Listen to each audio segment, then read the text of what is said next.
Pelo sinal da Santa Cruz, livrai-nos Deus, nosso Senhor, dos nossos inimigos. Em nome do Pai, do Filho e do Espírito Santo. Amém? Podemos sentar? Nossos irmãos e irmãs, a carta de São Paulo aos Gálatas, que nós escutamos, faz aquela velha contraposição muito conhecida por nós entre o Espírito e a carne. Nós temos Espírito e carne. O Espírito tem desejos e a carne tem desejos. Os desejos do Espírito são contrários aos desejos da carne. E dentro de nós existe uma luta interior. Todo mundo já experimentou isso de alguma forma. Um combate, uma dualidade. Algo que existe em nós que muitas vezes faz com que nós fizéssemos, com que nós façamos coisas que nós não gostaríamos de fazer. Ou seja, por um lado nós queremos, por outro nós não queremos. E uma coisa muito curiosa é que São Paulo chama as consequências dos desejos da carne de obras da carne, ao mesmo tempo que ele chama as consequências do desejo do Espírito de frutos do Espírito.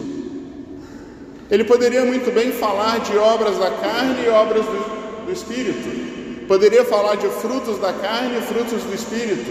Mas por que duas palavras diferentes?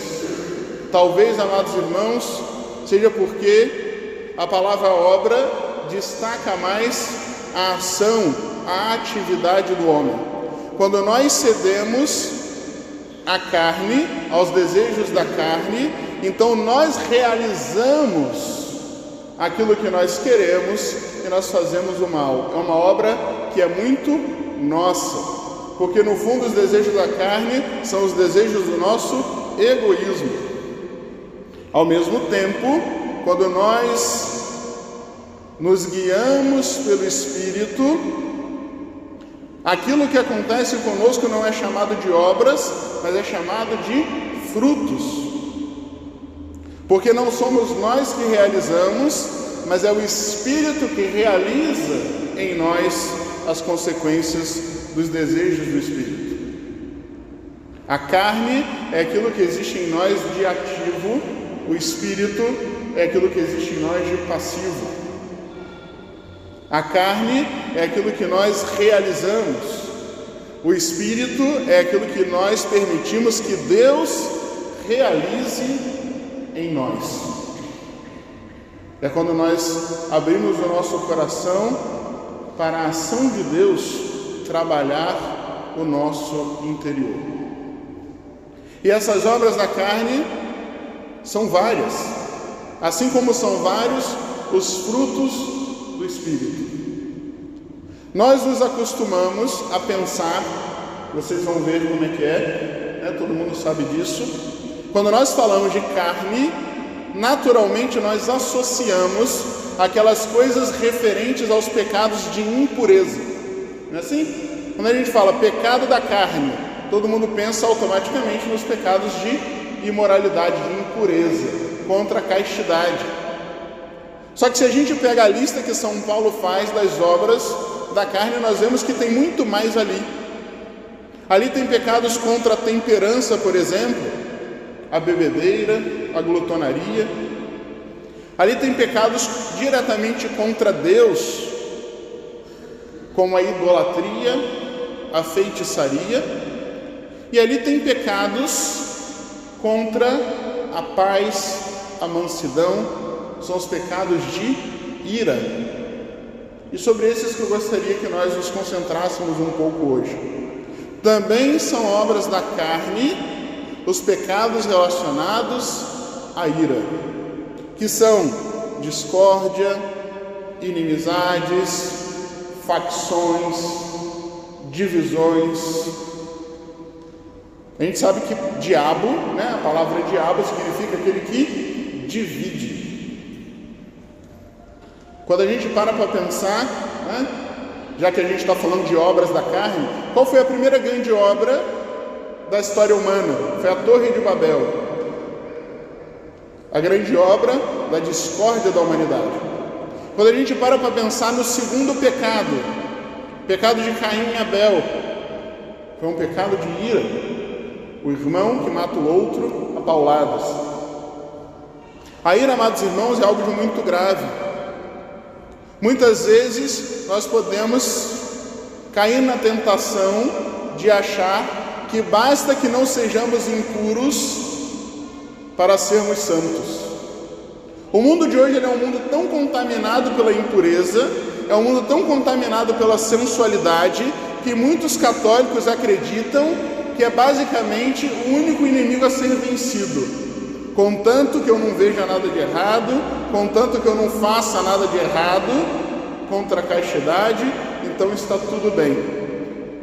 E a pessoa não para pensar na gravidade que é, muitas vezes, o falar mal do outro, o brigar, o xingar, o lutar contra aquelas pessoas que você deveria ter em paz com você. E é fácil que nós nos justifiquemos e que muitas vezes, nos nossos exames de consciência, a gente não pare para pensar que os pecados de ira são pecados contra a caridade. E por serem pecados contra a caridade, eles são mais graves do que os pecados de impureza. Porque eles atacam uma virtude que é muito maior que a virtude do próprio amor, a virtude teologal da caridade. E assim, amados irmãos, nós devemos nos atentar para que a gente não se deixe guiar por esse tipo de obra da carne. E o Evangelho hoje fala da providência. Claro que o Evangelho tem muito mais a nos dizer do que simplesmente nos avisar do cuidado que devemos ter com relação à ira. Mas se a gente joga para o âmbito prático, para o nosso dia a dia, nós sabemos muito bem, sobretudo na vida corrida, que o mundo moderno nos impõe, que uma das coisas que mais faz com que a gente perca a paciência, que mais faz com que a gente fique irado com raiva dos outros, são as preocupações que nós temos. Na medida em que o mundo nos impõe preocupações, na medida em que nós acreditamos que nós somos responsáveis, e somente nós somos responsáveis pelo nosso futuro, que tudo depende de nós, isso vai gerando na nossa mente e na nossa alma um peso insuportável. E na medida em que nós estamos carregando um peso insuportável, nós temos menos capacidade de suportar os outros que também são pesados para nós. Como a Escritura fala muitas vezes, suportar uns aos outros. Mas como eu vou suportar o outro se eu não sou capaz de suportar a mim mesmo? E eu não sou capaz de suportar a mim mesmo porque eu deixei de sufocar pelos pesos da preocupação. E é por isso que nosso Senhor insiste. Olha como Deus conduz com sua providência a natureza. Olha os pássaros do céu. Olha os lírios do campo. Deus cuida dessas coisas que não têm valor. E Ele não vai deixar de cuidar de vós, homens de pouca fé. Não vos preocupeis com nada. Não é a primeira vez que a gente fala isso aqui. O católico, ele tem que viver ocupado e não preocupado. O que é estar ocupado? Estar ocupado é estar presente naquilo que eu estou fazendo naquele momento. Como é que a gente vive hoje? Muito preocupado e pouco ocupado. Porque eu faço as coisas com a cabeça no futuro que não existe, na imaginação. Eu preciso estar naquilo que eu faço, estar concentrado, fazer com perfeição. Na medida que eu estou concentrado e faço com perfeição o que eu tenho que fazer hoje, aí sim eu preparo o meu futuro. Mas o que a gente faz? A gente faz de qualquer jeito o presente, porque nossa cabeça está ocupada com um futuro que a gente nem sabe se vai se realizar, com temores muitas vezes imaginários. Porque no fundo a gente acha que somos nós que vamos fazer e acontecer e resolver todas as coisas. E a gente esquece que existe um Deus que nos ama, que sabe de tudo, que prepara o caminho. Então é esse Deus que está dizendo: não vos preocupeis. Deus sabe que você precisa de tudo isso. Tudo isso que ocupa a tua mente e que não é uma coisa da realidade de agora, mas de amanhã, Deus sabe que você precisa disso. E Ele tem muito mais poder para realizar do que você tem poder para realizar. E na medida que eu entrego a minha vida à providência de Deus, e entendam bem, Deus Ele é providente e não somente previdente. Deus não é só aquele que sabe o futuro, é aquele que realiza o futuro. Na medida que eu entrego tudo nas mãos de Deus, como diz aquela passagem bíblica, lançai em Deus as vossas preocupações, porque Ele tem cuidado de vós. Na medida que eu lanço em Deus minhas preocupações, então eu sou capaz de ficar ocupado naquilo que tem que me ocupar e viver confiante no amor e na bondade e na misericórdia de Deus, mesmo quando as coisas não acontecem da maneira que eu gostaria. Porque os desejos do Espírito, eles concordam sempre com a vontade de Deus.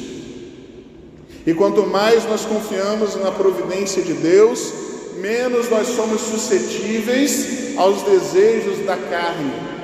E hoje, especificamente, nós estamos falando, menos nós somos suscetíveis à ira, à raiva, à inveja, à discórdia.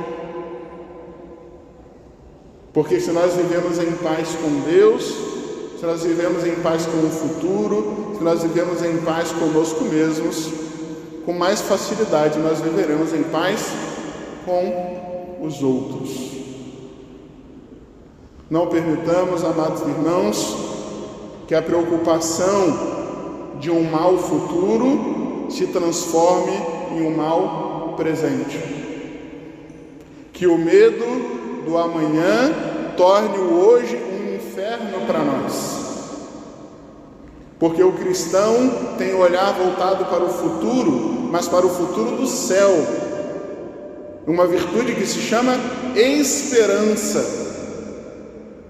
E cada um de nós pode fazer o exame de consciência e pensar: o meu futuro representa para mim esperança ou representa para mim desespero? A maioria das vezes é desespero, mas devia ser sempre esperança.